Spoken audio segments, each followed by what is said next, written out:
స్టూడెంట్సేనండి. ఎందుకు ఇలా చెప్పుకోవాలి అని కాదు, కాకపోతే వాళ్ళ పర్ఫార్మెన్స్ చూసిన తర్వాత చెప్పుకోవాలని అనిపించింది కనుక చెప్పుకోవటం. ఇంకొక విషయము, వయసు ఇటువ దగ్గరికి రా. తను 10th క్లాస్ మొన్ననే రిజల్ట్స్ వచ్చాయి. ఇలా కోలాటాలు, పాటలు, చక్కగా ఇలాంటి నృత్య కార్యక్రమాలు ఎన్నో పాల్గొంటుంది. కానీ మార్క్స్ ఎన్ని వచ్చాయో తెలుసా?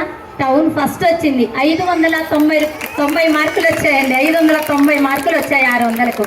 ఎన్ని చేసినా భగవంతుడి సేవ మనకి ఇంకా ఇస్తూనే ఉంటాడు అనటానికి నిదర్శనం ఈ అమ్మాయి పేరు వైష్ణవి. జై శ్రీమన్నారాయణ.